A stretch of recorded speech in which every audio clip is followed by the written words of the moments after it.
অপ্রত্যাশিত জোট হিসেবে বহুমুখী শক্তি হায়াত তাহরির আল শামের উত্থান আর ২ সপ্তাহের সরকার বিরোধী বিদ্রোহীদের অভিযানের মধ্য দিয়ে অবশেষে পতন ঘটল দীর্ঘ ২৪ বছরেরও বেশি সময় ধরে ক্ষমতায় থাকা প্রেসিডেন্ট বাশার আল আসাদের। সরকার বিরোধীদের উত্থান দমিয়ে ১৩ বছর ধরে গৃহযুদ্ধ টিকিয়ে রেখেও শেষ পর্যন্ত গদিতে থাকতে পারলেন না আসাদ। ২৭ নভেম্বর আলেপ্পো দখলের লক্ষ্য নিয়ে সিরিয়ায় সরকার বিরোধী অভিযান শুরু করে হায়াত তাহরির আল শাম। এরপর দখল করে চতুর্থ বৃহত্তম শহর হামা আর তৃতীয় বৃহত্তম শহর হোমস। ৮ ডিসেম্বর রাজধানী দামেস্কের নিয়ন্ত্রণ নেয়ার মধ্য দিয়ে মাত্র ১২ দিনেই বিদায় ঘণ্টা বাজল আসাদ সরকারের। শুধু পতন নয়, জানা গেছে মৃত্যুর ভয়ে এর মধ্যেই দামেস্ক ছেড়ে পালিয়েছেন আসাদ। যদিও গন্তব্য এখনো অজানা। ইরান আর রাশিয়া পাশে দাঁড়ানোর পরও কেন আসাদের এমন নাটকীয় পতন? বিভিন্ন গবেষণা বলছে এই পতনের পেছনে কাজ করেছে বিদ্রোহীদের দ্রুতগতির হামলা, সিরীয় সেনাবাহিনীর নেতৃত্ব আর মনোবলের অভাব।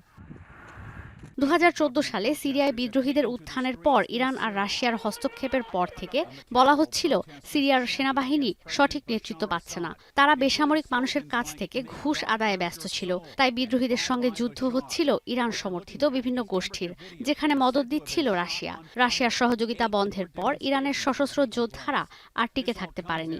সেই সুযোগ কাজে লাগিয়েছে বিদ্রোহীরা।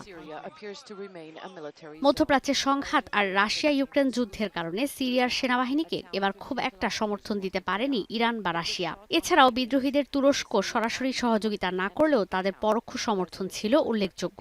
তাই স্বৈরশাসক বাশার আল আসাদের পতন কেউ ঠেকাতে পারেনি।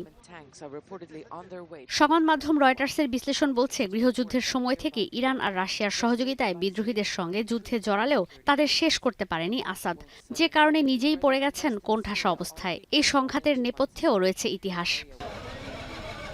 আরব বসন্তের মধ্য দিয়ে ২০১১ সালে দামেস্ক ও দারায় শান্তিপূর্ণ প্রতিবাদ শুরু হয় আসাদ পরিবারের শাসনের বিরুদ্ধে। বিপরীতে আসাদ সরকার বিরোধীদের ওপর চালায় সহিংস নিপীড়ন, জন্ম নেয় সশস্ত্র বিপ্লবের। ২০১২ সালে এসে আলেপ্পোতে সংঘাত আরও বাড়ে। শহরের বড় অংশ বিদ্রোহীরা দখলে নিলেও পরবর্তীতে তা পুনর্দখলে সক্ষম হয় সিরিয়ার সেনারা। ২০১৩ সালে এক রাসায়নিক হামলায় শত শত নিরীহ মানুষের মৃত্যু হয়। ২০১৪ সালেই আইএস সিরিয়া আর ইরাক জুড়ে খিলাফত ঘোষণা করে, বিশাল অঞ্চল দখলে নেয়। একই বছর যুক্তরাষ্ট্র তাদের বিরুদ্ধে হামলা চালায়। এরপরও ২০১৯ সাল পর্যন্ত খিলাফত স্থায়ী ছিল। অনেক শহর বিদ্রোহীদের দখলে চলে যেতে থাকায় রাশিয়া যুক্ত হয় এই হামলায়। কিন্তু ২০১৫ সাল থেকে আসাদ সরকার সামরিক হস্তক্ষেপ শুরু করে। ২০১৬ সালে বিদ্রোহীদের পরাজিত করে আলেপ্পো পুনর্দখল করে সিরিয়ার সেনাবাহিনী।